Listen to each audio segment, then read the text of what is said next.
Hello नमस्कार दोस्तों, मैं हूं आनंद कुमार और आप देख रहे हैं एमबीजे इंस्टीट्यूट। दोस्तों, आज के इस वीडियो में हम आपके साथ बात करने वाले हैं सीडीपी का चैप्टर शिक्षा एवं मनोविज्ञान यानी कि एजुकेशन एंड साइकोलॉजी।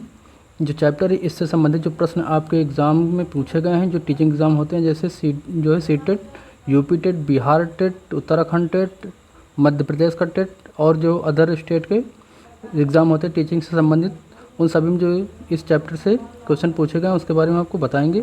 दोस्तों, इस सीरीज़ में हम चैप्टर बाय चैप्टर सीडीपी के जो हैं उनको उसके बारे में आपको बताते चलेंगे। तो चलिए वीडियो को शुरू करते हैं, देखते हैं शिक्षा व मनोविज्ञान में जो पूछे गए प्रश्न उनके बारे में। पहला प्रश्न है, शिक्षा मनुष्य में पहले से विराजमान पूर्णता का अभिभाव है, यह किसके द्वारा कहा गया है? Option A Mahatma Gandhi, B Rabindranath Tagore, C Vivekananda और डी श्री अरबिंदो। तो ये जो क्वेश्चन है ये पूछा गया है यूजीसी जीआरएफ नेट परीक्षा दिसंबर 2014 में पूछा गया। इसका सही ऑप्शन क्या है? ये है आपका ऑप्शन सी श्री विवेकानंद। इसकी जो व्याख्या है, व्याख्या भी दी गई यहाँ पर, तो व्याख्या भी आप देख सकते हैं। शिक्षा मनुष्य में पहले से विराजमान पूर्णता का अभिभाव है, यह कथन जो है स्वामी विवेकानंद जी का है। स्वामी विवेकानंद जो थे वो सैद्धांतिक शिक्षा के पक्ष में नहीं थे, बल्कि वे व्यवहारिक शिक्षा के पक्ष में थे और वे इसे व्यक्ति के लिए उपयोगी मानते थे। तो यहाँ भी ये भी पूछ सकता है कि स्वामी विवेकानंद जो थे ये किस शिक्षा के पक्ष में थे, सैद्धांतिक या व्यवहारिक? तो आपको क्या बताना है? व्यवहारिक शिक्षा के पक्ष में थे। अगला प्रश्न है, शिक्षा मनुष्य की अंतर्निहित पूर्णता की अभिव्यक्ति है, यह कथन जो है किसका है या फिर ये परिभाषा किसकी है? क्या महात्मा गांधी की, या फिर पंडित मदन मोहन मालवीय की, या फिर स्वामी विवेकानंद, या फिर श्री अरबिंदो? तो ये भी जो क्वेश्चन है ये यूपीपीएससी जीडीसी जो है परीक्षा 2019 में पूछा गया है ये प्रश्न। उसके साथ और भी पूछा गया है ये यूपीएससी एसएसबी पीजीटी एग्ज़ाम 2003 में प्रश्न पूछा गया। इसका सही आंसर क्या है? ऑप्शन सी यानी कि विवेकानंद। अगला प्रश्न है, विवेकानंद के अनुसार शिक्षा एक प्रक्रिया है, तो शिक्षा कौन सी प्रक्रिया है विवेकानंद के अनुसार? बालक के समाजीकरण की, सभी शक्तियों की, असमंजसपूर्ण विषय की, बालक में सर्वोत्तम को बाहर लाने की, या फिर ऑप्शन डी कहता है बालक में विद्यमान पूर्णता की अभिव्यक्ति की। तो ये जो प्रश्न है ये पूछा गया है यूपीएससी पीजीटी परीक्षा 2013 में ये भी पूछा गया। तो सही जवाब इसका क्या हो जाएगा? ऑप्शन डी बालक में विद्यमान पूर्णता की अभिव्यक्ति की है। अगला प्रश्न है, क्वेश्चन नंबर 4 कहता है, शिक्षा के व्यक्ति के बारे में शिक्षा के व्यक्तिगत एवं सामाजिक उद्देश्यों में समन्वय पर किसने बहुत अधिक बल दिया है? क्या महात्मा गांधी ने, रूसो ने, विवेकानंद ने, या फिर जॉन डीवी ने? तो ये क्वेश्चन जो है यूपीएससी पीजीटी परीक्षा 2016 में पूछा गया। इसका सही जवाब हो जाएगा जॉन डीवी, ऑप्शन डी सही जवाब हो जाएगा। इसकी व्याख्या देखें तो शिक्षा के व्यक्तिगत एवं सामाजिक उद्देश्यों के समन्वय पर जॉन डीवी ने बहुत अधिक बल दिया है, परंतु जॉन डीवी के अनुसार जो है यहाँ भी आगे लिखा है, जॉन डीवी के अनुसार क्या है? शिक्षा, इनकी जॉन डीवी की परिभाषा है, शिक्षा व्यक्ति में उन क्षमताओं का विकास है जो उसको अपने वातावरण को नियंत्रित तथा अपनी भावी समस्याओं को हल करने की योग्य बनाती है। अब अगला प्रश्न है क्वेश्चन नंबर 5। प्रश्न कहता है, शिक्षा व्यक्ति का पूर्ण विकास है, यह कथन किसने कहा? अरस्तु ने, कमेनियस ने, या फिर रेमंड ने, या फिर पीटी नन ने? तो ये क्वेश्चन जो है यूपीएससी पीजीटी परीक्षा 2016 में पूछा गया। इसका सही जवाब क्या हो जाएगा? पीटी नन, ऑप्शन डी सही जवाब हो जाएगा। ये पीटी जो है इनने क्या कहा था? पीटी नन के अनुसार क्या है? शिक्षा व्यक्ति का पूर्ण विकास है।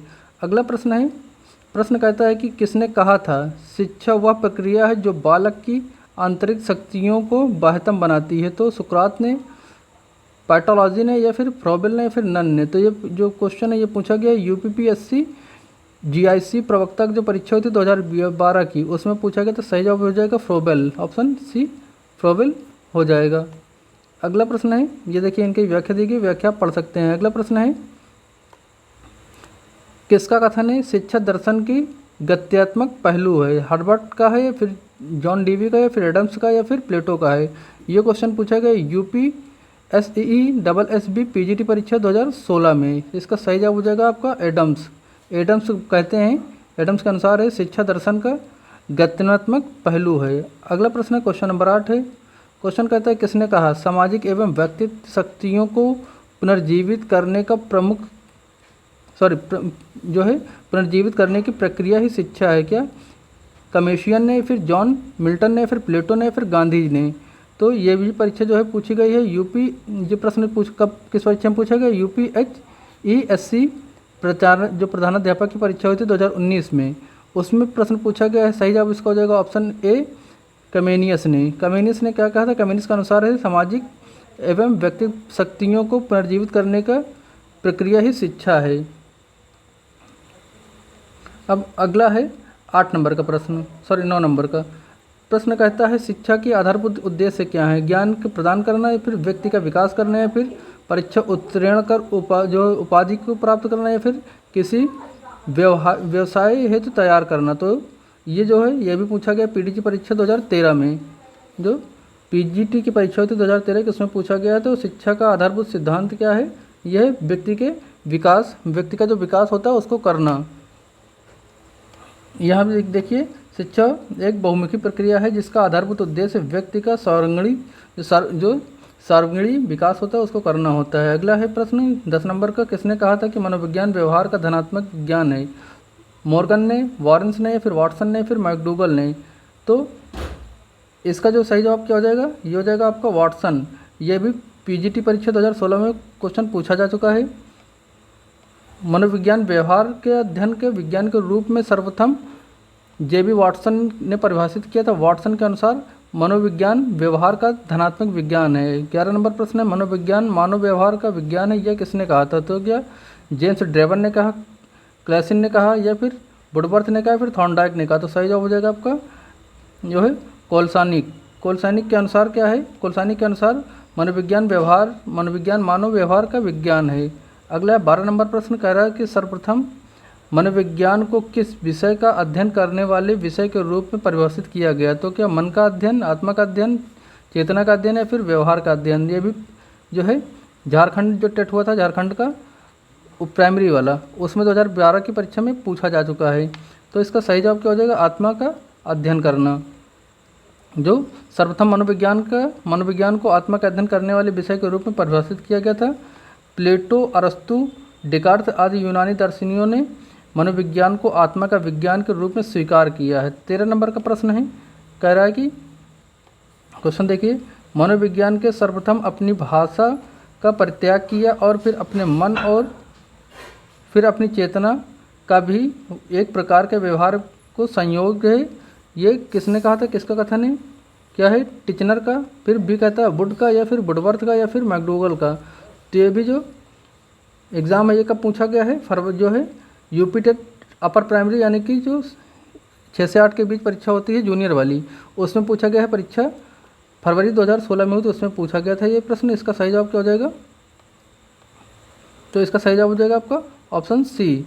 उपयुक्त जो मनोविज्ञान क्रमिक विकास पर अपनी प्रतिक्रिया व्यक्त करते हुए मनोवैज्ञानिक वुडवर्थ ने ये कहा था। नेक्स्ट क्वेश्चन है 14 नंबर, गेस्टाल्ट मनोविज्ञान की आधारशिला किसने रखी। तो गेस्टाल्टवादी जो रहे हैं वैज्ञानिक कौन कौन रहे ये भी पूछ लेता है। तो इसने कहा है कि गेस्टाल्ट मनोविज्ञान की आधारशिला किसने रखी, क्या फ्रांज बेंटनो ने, फिर माइकर्स वर्थीमर ने, या फिर एडगर रूबिन ने, या फिर कर्ट लेविन ने। तो इसका सही जवाब क्या हो जाएगा, ऑप्शन बी माइकर्स वर्थीमर। ये परीक्षा यूपी टेट परीक्षा जो हुई थी 2016 की प्राइमरी, उसमें ये प्रश्न जो है पूछा जा चुका है। इसका जो है व्याख्या पढ़ सकते हैं, गेस्टाल्ट मनोविज्ञान की आधारशिला जर्मनी के मनोवैज्ञानिक मैक्स वर्थीमर द्वारा रखी गई थी। इस सिद्धांत का मुख्य बल व्यवहार एवं संपूर्णता के अध्ययन पर है। अगला जो है प्रश्न है, कह रहा संरचनावाद के प्रवर्तक कौन है, क्या वुड हैं, फिर जेम्स हैं, या फिर थॉर्नडाइक ने, फिर पाउलाव हैं।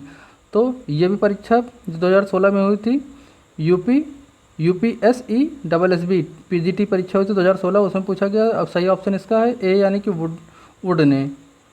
इसकी व्याख्या क्या कहती है, व्याख्या कहती है मनोविज्ञान के संरचनावाद प्रत्यय के प्रमुख विलियम वुड नामक जर्मन मनोवैज्ञानिक थे जिन्होंने विश्व की प्रथम मनोविज्ञान प्रयोगशाला स्थापित की। तो ये भी पूछ लेता है कभी कभी प्रश्न में कि आपके परीक्षा के प्रश्न में कि विश्व की प्रथम मनोविज्ञानशाला किसने स्थापित की? तो किसने स्थापित की थी? यह है विलियम वुंट नामक एक जर्मन का वैज्ञानिक थे। इन्होंने विश्व की प्रथम मनोविज्ञानशाला जो है स्थापित की थी। अगला प्रश्न है, मनोवैज्ञानिक की प्रथम प्रयोगशाला को किसने स्थापित किया? मनोवैज्ञानिक की प्रथम प्रयोगशाला क्या डब्ल्यू वुंट ने, फिर सिगमंड फ्रायड ने, या फिर पाउला, या फिर वाटसन? तो सही जवाब क्या हो जाएगा आपका? ये दोनों एक ही सवाल हैं, 15-16। तो इसका सही जवाब हो जाएगा डब्ल्यू वुंट, यानी कि विलियम वुंट ने मनोविज्ञान की प्रथम प्रयोगशाला स्थापित की थी। अब यहाँ पर हम आपको बता देंगे कि कहाँ पर इसके एक ये भी वाक्य इसकी व्याख्या है प्रश्न की। देखिए, विलियम वुंट ने जो है 1879 में मन का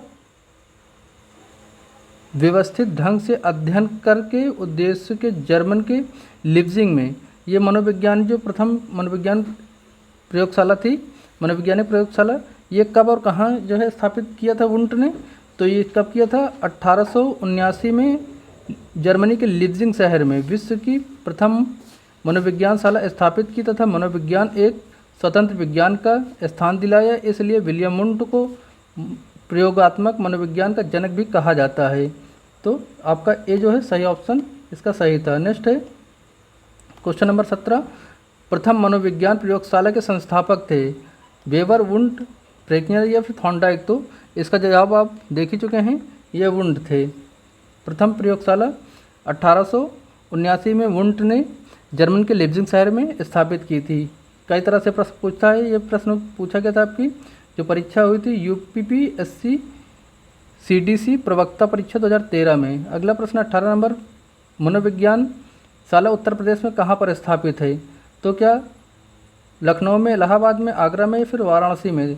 तो इसका सही जवाब है आपका जो उत्तर प्रदेश का मनोविज्ञान प्रयोगशाला है, मनोविज्ञानशाला, ये आपके इलाहाबाद यानी कि प्रयागराज में स्थापित है। ये कब स्थापित की गई थी? तो दोस्तों स्थापित हुई थी और ये 1954 में इलाहाबाद यानी कि प्रयागराज मनोविज्ञान प्रयोगशाला स्थापित की गई थी।